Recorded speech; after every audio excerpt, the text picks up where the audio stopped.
stupid thing. Welcome back to JoJo's Bizarre Adventure Anime Review, Part 4. This one I'm reviewing the final season of the series, Season 3, and it's an adaptation of the Diamond is Unbreakable arc. Yep, Part 4 of the manga, the longest part of the whole series, comprising 172 chapters. Yep, 172 chapters. Wow, that's yep. Um,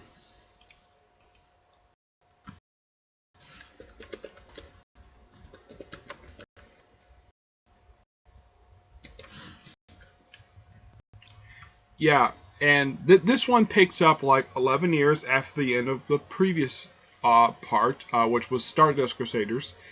And this one kind of feels like its own manga series in a way. That when you read it, that's what it kind of feels like. Because it's, even though it has references to stuff basically happening in like the first part mainly, actually was just the previous part, but it feels like its own separate series, while still being in universe. And plus, it takes time to develop almost every single character of the whole cast, give it them not just the main character per se, but everybody. Now, this is the first season that's why I subbed. Unlike the previous two seasons I was watching, well, the first season watched entirely dubbed, and the second season I watched mostly dubbed, and I switched to sub roughly about 15 episodes in. Yeah, from episode 16 onwards, I was basically watching of the second season, watching it all subbed. This one I watched entirely subbed, and this season was adapted for 172 chapters into 39 episodes. I'm like, okay, that's actually a pretty good amount for a series. It's not with one season. It's some 3 seasons because the first season was 26 episodes. The second season was 38, and this one was 39. Yep. Oh, fun fact. One of the characters, Akazu Namorjia, is by a name Wataru Takagi. This is actually the third series I heard his voice, because when I first heard his voice, and this character's voice, I'm like, this voice sounds very familiar. I don't usually get that when it comes to sub actors, because a lot of the time they usually stick to just one show whenever I watch the thing sub. And fun fact, I've actually heard the sub voice in 2 other shows. In Naruto Shippuden, when this guy voiced he was the sub voice for Obito Uchiha, and this guy was also the sub voice for Knuckle from the 2011 Hunter x Hunter series. Yep, you look it up. That's simply what happened. Now, some of the episodes are a bit bizarre, or at least interesting names, like how the main character gets his name in the first 2 episodes. The first is called Josuke Hitsugaya. Yep. Then it's Josuke Hitsugaya meets Angelo, the Namorjia brothers. Kachor, go for Tazuma Hamasamada show off early sacrifice. Yanako Yamashita falls in love. Let's go eat some Italian food. Chili pepper, or literally, let's on this house. We picked up something crazy. Let's go hunting. Raja's adventure. Sachi's quest. Yanako Yamashita dreams of Cinderella. Yanako wants to live quietly. Sheer heart attack. Adam Heart brother. Coming. I am alien. Way go. Cats Yuzakira. July 15th, Thursday, and it's actually a 4-parter. No by it says I've heard this title over its other title, Bites of Dust. Easy is Unbreakable or Shine, and of course Goodbye or Outer. Yeah, that's the name of all the episodes. Like, sweet Jesus, that's a These episode titles are actually really interesting, and for some of these episodes are also side stories in a way that also serve as basically canon and basically develop a lot of the characters. Now Jotaro, my friend Jeremy, basically uses this guy's uses character image basically as his profile thing. Simply put, this guy has got a weird looking hairstyle. He dresses in a school uniform, looks very personalized, like where it's like front open up here, little symbols up here, and he does the JoJo stance, basically standing like a pose, like I, yeah, he does, which I think is so funny. The fact he does that. Kojo basically dresses in a green school uniform, and he's short too. He's actually the shortest character the whole series. Yep, and as for I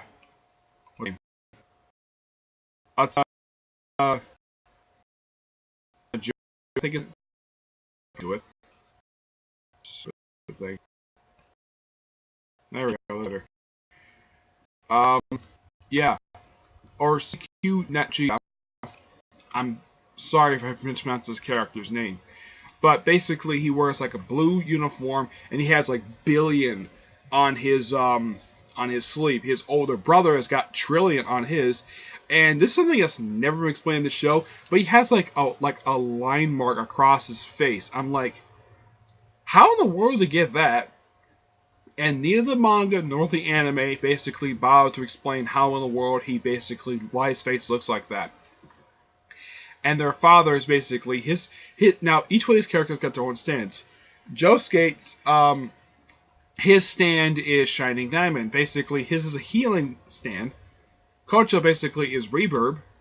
Kocho's called the Hand, which kind of looks like him. Yeah, a lot of these stands tend to look like they're pretty much their stand users. There's one character who's a woman, and she gets a good amount of development of the whole thing. There's a few episodes where she's basically the main part of it. A lot of the airtime she shows up with a quick cameo, not like a quick little 2-second cameo, like appears in the episode with no dialogue. Overall, she appears in. I'm gonna go to it.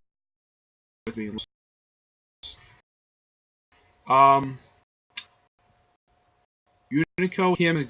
Yeah, yes, I pronounced the for woman's name.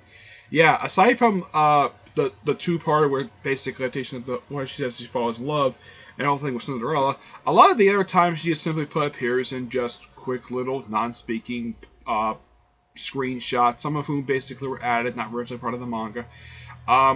I think she's an interesting character, and I appreciate the fact that they give a good amount of development. And in the final episode of the series, she's actually seen holding hands with Coach Tree. Yep, she's seen holding hands with him. And fun fact, she is taller than he is. And I'm like, she falls in love with him, and she confesses her feelings to her. She confesses feelings to him while they're having tea. And he doesn't think it, but basically he's turned off by her obsessive personality. But eventually, later on, he does eventually fall in love with her, and at one point, he does make out with her during the course of the series, which he's probably the only character out of all the male characters appearing in the series who actually gets a girlfriend. Heck, not even Jotaro gets a girlfriend in part 3. Josuke, as far as I know, doesn't get a girlfriend, but here's kind of the weird thing about him. His father is the protagonist from part 2 of the series, well, Battle of Tenacity, Joseph Joestar, and when he had an affair with his mother, basically, his mother was 21 at this point, and his father was, when they basically had their affair, he was 62. So right now, he is 78, which makes him the only person who actually has appeared in 3 straight parts of the series. Jotaro does come back for, as far as you know, he has appeared in part 5, and he does appear in part 6, so at least he appears in those. So like his grandfather, he appears in 3 straight parts. Though in the case of part 3, he appears more of a supporting character, and he still has his abilities that he developed in part 3, where he can briefly stop time. His shiny platinum is not seen very much because, well, he's not the main character, so he doesn't have to really do a lot of the heavy lifting because he's not the main character. He's not the JoJo of this part. He knows that. He does get involved a little bit here and there, but mostly he stays in the sidelines, basically doing a lot of background research. And apparently, since part 3, he's become an environmental scientist. Okay, that's interesting. Well, his grandfather was a real estate mogul. And when this series started out, basically, the reason why Johto came, there's actually two reasons why it came. First reason was because basically finding out that Josuke basically his father, who basically are trying to divide up his massive fortune, and it was decided because he's illegitimate, because he's a relative, and of course they have shown that he does have the famous birthmark that they have shown in part 2 and part 3, where there's a star just below his neck, like just above the neck, like in the area between where the neck touches the back. Yeah, he does have that. So that means he's related to the Joestars. Yep. And it's been decided that he gets a third of Joestar's fortune. And here's the weird thing about this. Jotaro is Josuke's nephew, despite the fact that Jotaro is 12 years older than he is. Yeah, he says, technically, I'm your nephew. He says that both in the manga and the anime, which it's quite weird to do to have something like this happen, but I have heard this stuff has happened in real life, where occasionally people who have like nieces and nephews might actually be older than they actually are. I've actually heard this is actually something that actually has happened in real life, so this is not unusual for something that happens in real life, but it's been unusual to see this in a fiction. Yeah. So, and it's also explained the origin of his hair, why it's like that, and why he actually gets very upset when anybody insults his hair. Yeah. He basically turns into blind rage when everybody insults it. The worst it got was when the manga artist insulted his hair. Basically, he beat the living crap out of him. Though later on, he later forgave him, basically, for it. Yeah. And this was after with the whole 2 thing. Now, I have a theory that this manga artist is partially based upon the actual manga creator himself. That's just a theory. I knew they had.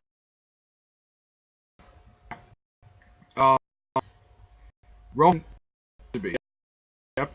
And he probably lives like how a lot of manga artists really live. A lot of time by themselves. And he's got a pretty interesting looking studio. From look of it. It looks kind of similar to that of Kubo's studio, the guy who created Bleach, because I've seen on footage basically of what his studio looks like. It's similar to that, but not exact carbon copy. But my guess is that the creator, here. Let's see.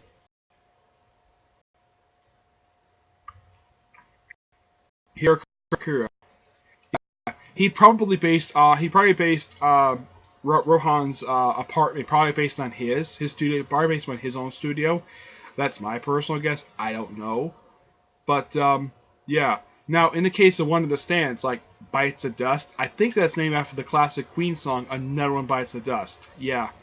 Because the guy loves references to Italy and, of course, rock music. So, it makes sense. There's not much for characters, or their names come from rock music, per se. But at least they're kept interesting for what they are. Mm-hmm. Yeah, the doctor who's basically does the whole fairy godmother thing. Aside from the standalone episode she appears, and she appears 2 other times. One in the episode where they introduce that woman who's the first ghost of the main villain of the season of this part, who was a serial killer. He's also a stand user, and she also appears in the episode where she dies. Yep, she's actually one of I think like 2 stand users who actually physically appeared in the series, who actually does die. The only other one I can think of, aside from the main character, aside from the main villain, is Shosha, I think his name is. Yeah, he only appears in 3 episodes of the series. In his 3rd appearance in the series, he gets killed off by the main serial killer. Now, prior to meeting up with the main serial killer, you actually have 2 villains. One is basically Angelo, the guy who kills off a character who only appears briefly in the first 2 episodes, basically kills off Josuke's grandfather. And it turns out this guy was actually the guy who was his first arresting officer. Because Angelo is probably depicted as one of the most despicable criminals I have ever seen in manga. I mean, this guy is charged with doing almost everything in the book. Rape, murder, like everything. Even child molestation. Yeah, this is probably the most darkest villain I have ever seen in a manga series, much less an anime. And some of the stuff basically that he does is basically depicted off panel. Like, a lot of the stuff that I can't get into detail exactly what the guy does. You have to watch the anime and read the manga. But a lot of the guy stuff does is disgusting. I mean, aside from the whole rape and murder thing, he cuts up people, pins them to walls. It's very disgusting. I'm very glad that the anime and manga didn't show this, because that would have been disgusting on their part. Yeah, there have been anime to show disgusting things before. I've seen this before with Violent Jack, where there's people getting disgustingly ripped apart, ripped to pieces physically. Like, yeah, but in the case of this one, I'm so happy that Data Production did not do that at all, because they would have faced a lot of controversy, like Violent Jack did, with its depiction of graphic violence. So a lot of the graphic violence is implied, not shown, which I'm very happy with that. Chili Pepper was actually the first recurring villain who appeared more in just 1 or 2 episodes. This guy appeared for 7 episodes before it got to the main serial killer. Yeah, and it turns out this when it gets to the main serial killer, it turns out he's been killing people in this town for 15 years, and nobody noticed. And apparently, the kill rate in this town was actually higher than the national average. Yeah, I think it's called Mord, I think it's called. Yeah, it's one of the most bizarre names I've ever heard for a town. And apparently it's near a place called S City, which I'm like, I have never heard of this place. I don't know what this town is based upon. I don't know. I didn't bother looking it up that much. It's probably based upon some town in Japan. That's probably what a lot of manga writers tend to do. A lot of the time, they tend to base their stuff out of Tokyo. Kind of like how the Marvel Universe tends to base a lot of stuff out of New York City. Similar, but not exactly the same. But yeah. So overall, like some of the characters, I would say the 4 main focus characters is Josuke, JoJo, Kosei, and which one I think his name is. Yeah, that 4th guy, he actually started appearing in episode 4, at least episode 3 onwards. But he appeared in a good chunk of it. He wasn't like at the beginning per se, but he did physically appear. But now 2 of the characters basically got their powers. Basically, they're saying this special bow and arrow, which basically give people their powers. Ganeko mentioned basically when she was hit by the arrow, she was hit in the chest. Kosuke was hit in the neck. Now, excuse me, when he found out how she got her stand powers, how she was hit by an arrow, because he knew basically the person who probably fired the arrow off. Here's kind of the weird thing. I know this is both in the manga and the anime. Why can't you tell her, like, hey, I know who the person is who actually fired the arrow at you, and I got my powers the same way you did, being hit with an arrow, though I got hit in a different place. I got hit in the neck. Yeah. Though I'm a little surprised that he never bothered, I'm actually surprised he never managed to bring it up at all, or the fact that one of his closest friends is actually responsible for giving her stand powers. Well, her basically his brother, who actually gets killed off after appearing in that 2-parter which introduced him. Yep. And a lot of these episodes tend to be, with the exception of the July 15th 4-parter, a lot of the time it's either 2-parters or standalone episodes. Heck, there's one 2-parter that was expanded into the next 2-parter, where it was Heart Attack. Yeah, basically where this Heart Attack thing was this little low tank thing that acts like an explosive. Yeah, it's one of the most oddest things I have ever seen for a series. Yep. Yeah, and there's that. But yeah, it's overall a really great series. one thing I can appreciate for the series doing is that um, a lot of the women actually look like women, but they're drop dead gorgeous. Heck, Josuke's mom, despite fact being 37, is smoking hot. Heck, Osha basically commented like, he's like, man, your mom is hot. Heck, he's commented on like twice, and he's even commented the fact that Kosha basically is like, he's like so jealous the fact that this guy's got a girlfriend. And a lot of the time, women don't have lipstick. Their lips are very pink, and they look very similar to each other, but not exact carbon copies. And I have looked up to see what the people look like in live action, like because basically this part was after live action, what the actors look like. A lot of them do look like their counterparts, except for Kosuke. He doesn't have silver hair. Yeah, his basically hair is like normal raven hair, black, which a lot of Japanese men basically have. But Josuke's hair is purple. Yeah, his hair is purple. But overall, this was a really great series. The chef guy, basically, aside from the standalone episode, let's go get Italian food, he only appears like roughly 2 other times. He appears in the episode where they meet up with the ghost, where they reveal the whole serial killer thing, and he appears in the final episode. That's really it. He only appears just 2 episodes. The manga artist, I have read that the creator, Ishmael Akira, he loves this character very much. He couldn't stop using him in the manga, much less actually pick him outside of the manga. Picked him in a series of one time, which I'm reading right now. And he's by far one of my favorite characters of the series. In the case of the guy who's standing to use his hand, he's not exactly my favorite characters because it seems like he of all the characters introduced here, he didn't get that much development. I would say that my favorite male character aside from the manga artist is probably Kosuke because he got a lot of development over the course of these episodes. But I cannot leave without talking about 2 other things. One is a character basically who's an alien. Yes, an alien. I remember this very well. Yeah, basically, Josuke and Urda basically found him in the middle of a crop circle of all things, and he says he's an alien, and he says, okay, he gives him tissues, basically, saying he eats them for some reason, and then he appreciate because they were going to get some ice cream, like, dang, the ice cream shop's closed, and then all of a sudden, out of his bag, he pulls out 2 ice cream cones. And they're still cold. I'm like, what the heck is in that bag of his? They think he's a stand user, but apparently he's an actual alien. I'm like, sweet Jesus, an alien? Seriously? In a manga, in a series, basically, where everybody uses stand users trying to hurt each other, and you throw an alien in there? Wow, that's something. Or how about the fact you have one character who lives in one of these, electronic towers. I have seen these things from a distance. I'm surprised someone actually lives on one of these things in the actual series. And apparently, yeah, and this is something really weird. Apparently, the series, like every time we went to commercial break, they show up the stand user thing, which they did show off. They did do that in the previous part as well, previous season as well. This one they also did it where they show off historic landmarks. Like Angelo was turned into a stone. First he was merged with a stone, then he was basically became a stone, and they turned one character into a book. Yeah. That was during the July 15th 4-parter. Yep. And otherwise, though,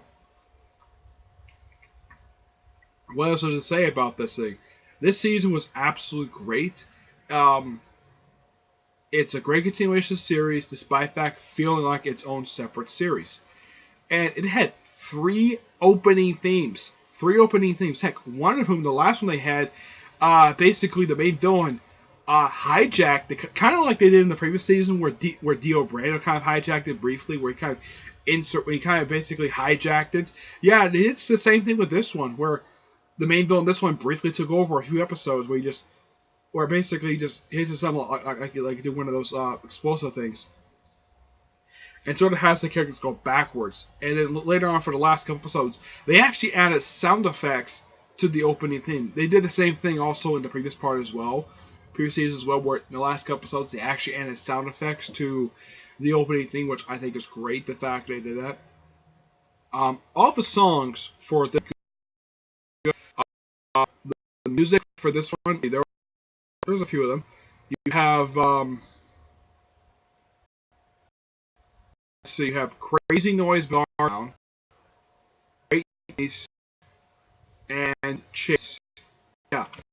All really great songs. Have great, good rock upbeat to them. Feels like very much of the late 90s, basically, when it comes to music. I didn't get a chance to listen to the ending theme songs because, well, I just kind of want to move on to the next episode because a lot of the time I'm not really interested in the ending theme unless it really interests me.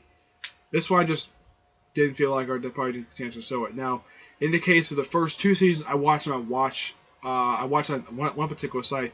The third season I actually had to watch not on the same site I was watching the first seasons on, but I had to go to VizMedia.com, basically a streaming service where they use Hulu basically as their thing to basically show the stuff off, and that's how I was able to watch this season. I watched pretty much every single episode, I think, except for like one I can think of basically. And a lot of time basically had to refresh the page because a lot of time it would basically crash for some reason. Yeah, that's basically what happened with it. But that's how I watched it. But still a good season. Took me a few days to get through this. Unlike the last few seasons, it took me like a week. This one took a little bit shorter because I actually focused on the season. Though I didn't watch it in the morning because I was still a little bit tired. So I decided to save it until I'm a little more awake. That's why I watched the episodes, and I finished this up just last night. Yeah, I finished season last night, but the reason why I didn't exactly do my review of this last night because people were asleep in my house, and my mother doesn't like it when I do videos late. That's simply the way it is. Okay. So yeah, next video is my final thoughts on the actual anime, where it can go from there. And of course, review of the one OVA the series had, which I'm watching I'm reading right now the manga, which one of these one shots was adapted into this particular OVA, which I'm gonna get to that one probably soon. I probably will get a chance to do that review maybe later on today or probably tomorrow. It just depends exactly how things work. Okay. I'm going to see you on my next episode. Bye.